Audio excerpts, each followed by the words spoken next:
Et alors tout de suite, justement, pour être bien en forme, on va s'intéresser à l'actualité sportive avec Grégoire Tournon.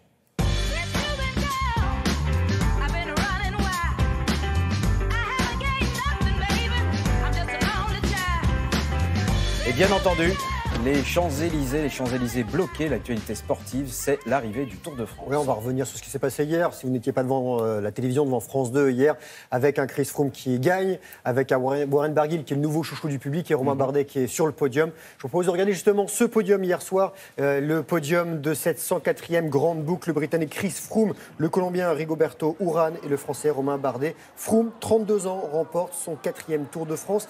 Il n'est plus qu'à une victoire du record partagé par Anctil, Merckx, Hinault, Indurain. Il n'a pas remporté la moindre étape sur cette grande boucle. Il a bouclé l'épreuve en 40,995 km/h de moyenne, la deuxième moyenne de l'histoire de la course.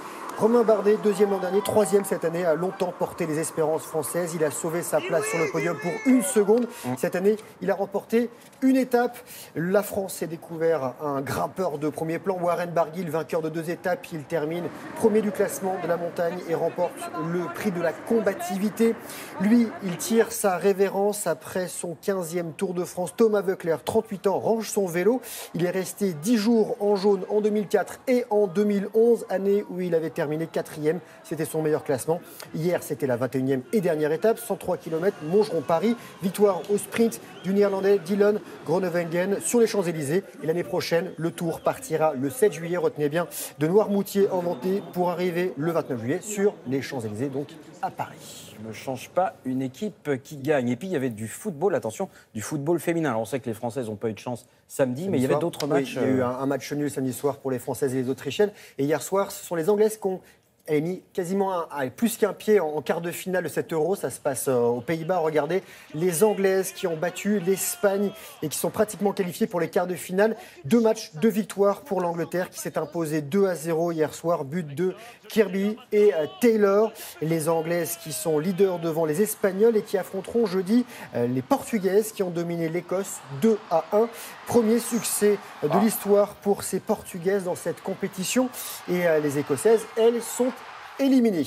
Du foot encore avec les Anglais et les Espagnols qui reprennent respectivement leur championnat les 12 et 20 août. Match de préparation en Californie. Manchester United et le Real se sont affrontés et victoire de Manchester au tir au but. Les deux équipes étaient à égalité un partout et le Français Anthony Martial a fait le show pour servir Lingard qui a ouvert le score pour Manchester. Égalisation madrilène de Casimiro sur penalty. Et puis, il y a des championnats du monde en ce moment, mais là, c'est du côté de la natation. Natation, ça se passe à Budapest avec des Américains hier ils ont fait un carton plein quasiment. Regardez, on va commencer par le relais masculin. En l'absence des doubles tenants français, le 4x100 américain a récupéré le titre mondial. L'été dernier à Rio, il avait récupéré la couronne olympique en devançant ses Français. L'équipe US a fait la course en tête et arrive devant le Brésil et la Hongrie. Côté dames, les Américaines, emmenées par Katie Ledecky, ont dominé la concurrence sur ce relais 4x100. Ledecky s'offre son 11e titre mondial. Plus tôt, elle avait décroché celui du 400.